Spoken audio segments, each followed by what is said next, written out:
Pagbibigay oportunidad sa mga senior citizen na gusto pang magtrabaho at kumita.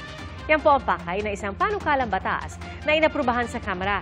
Pero ang tanong naman ng ilan, paano ang mga nakababatang manggagawa na posibleng mawala ng pagkakataon? Yan ang pinusuhan ni Jamie Santos sa Barangay Saksi Online. 68 years old na si Tatay Arnel Bugayong pero sa halip na mag-enjoy na lang sa bahay, pinili niyang mag-apply ng trabaho sa isang fast food chain sa Maynila. 5 buwan daw ang kontrata niya at gusto pa niya sanang ma-extend. Ang tawag nila sa akin doon, tatay. Tatay, doon ka na lang sa second floor, ha? Yan, ang gawin mo doon, mag-assist ka sa pagpasok ng client, mag-welcome ka, greet mo sila. Malaking tulong daw ang ganitong trabaho para sa mga senior na gaya niya. Nakatutulong na siya sa pamilya, may exercise pa. Ang mga gaya ni Tatay Arnel, kabilang sa makikinabang sa panukalang ipinasa ng Kamara sa ikatlong at huling pagbasa kamakailan.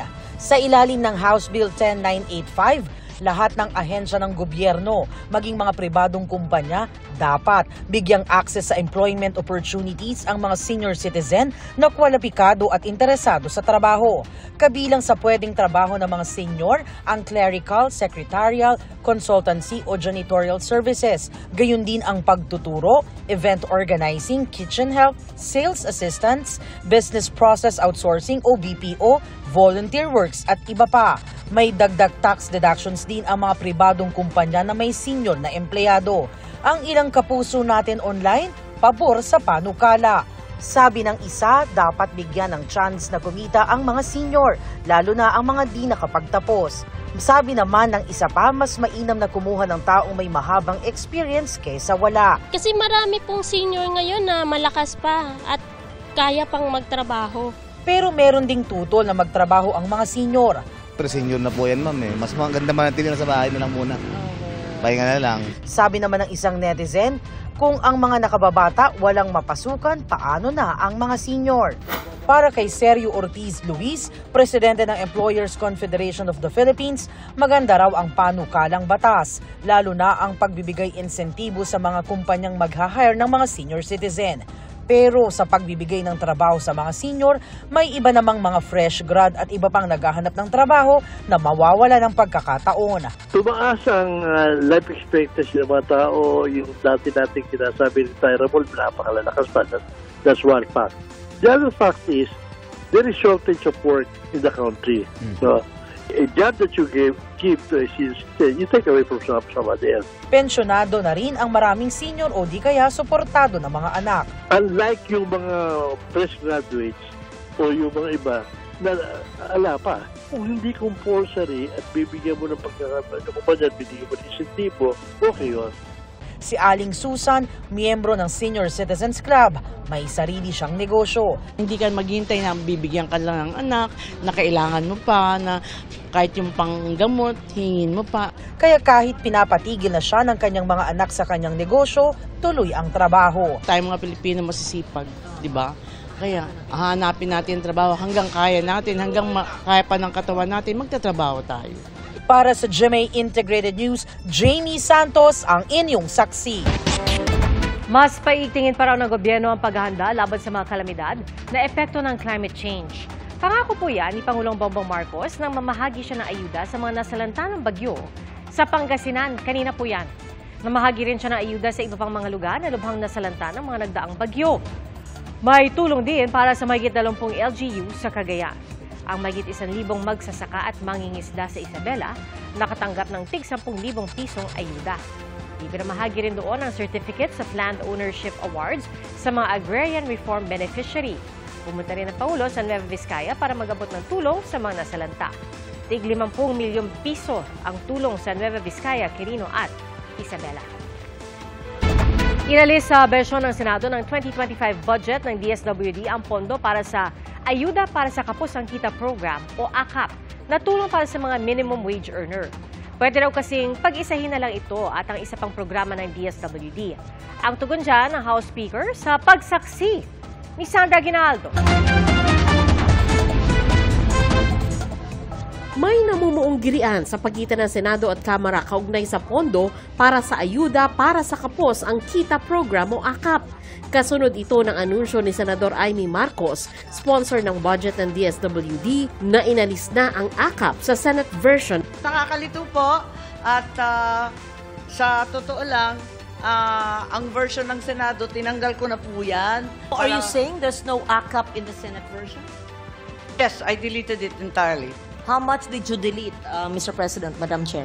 Yes, 39 billion which was added in the House version and 41 billion added for AIX.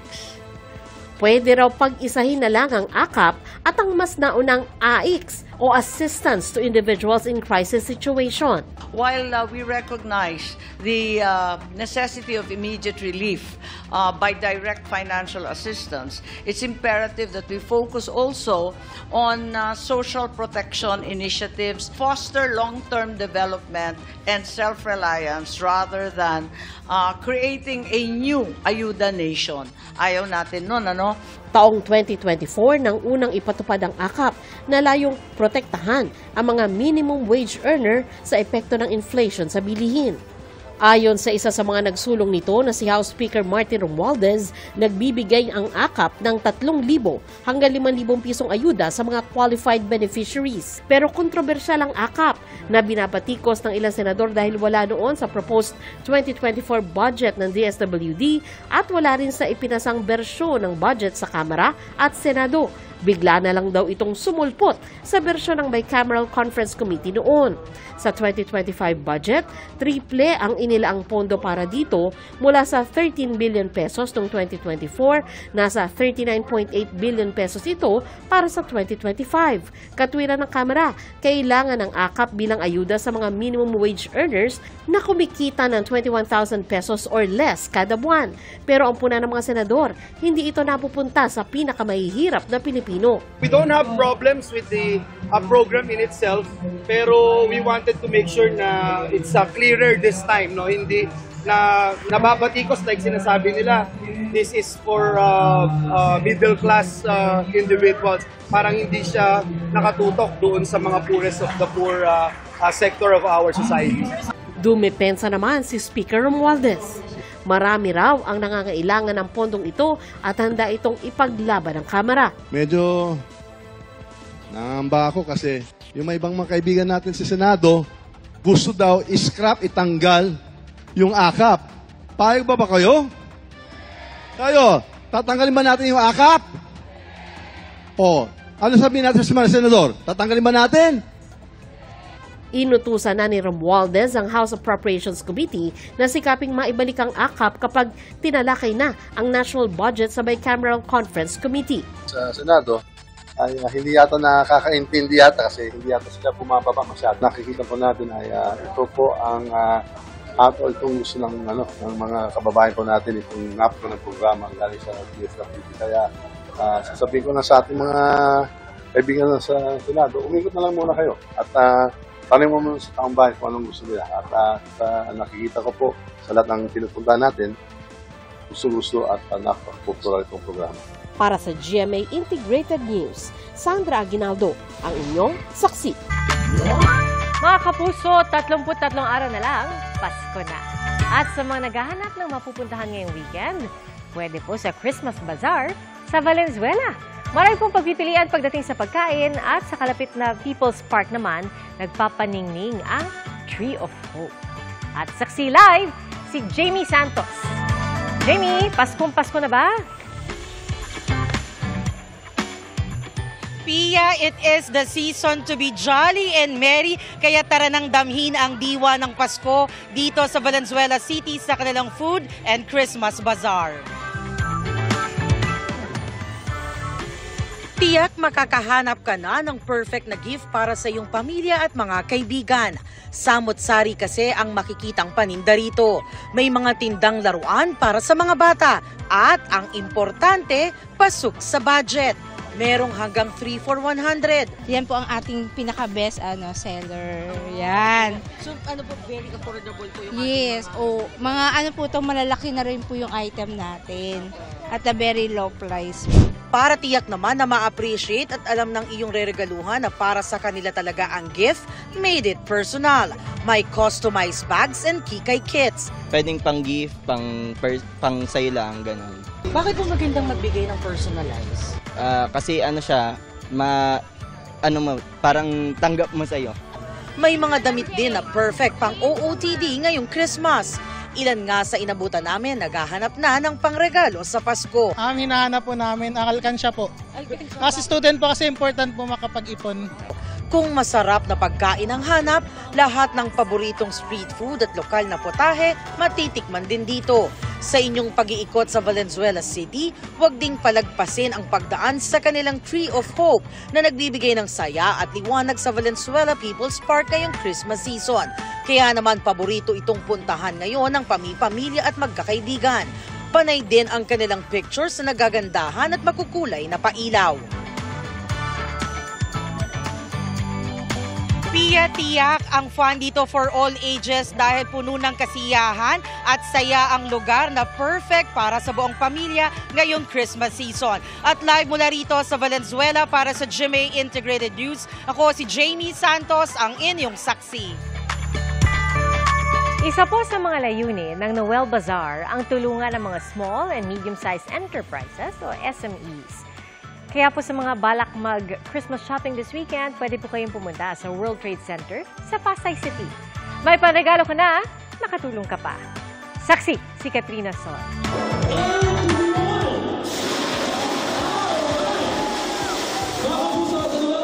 Binuksan na ngayong araw ang Noel Bazaar dito sa World Trade Center sa Pasay City.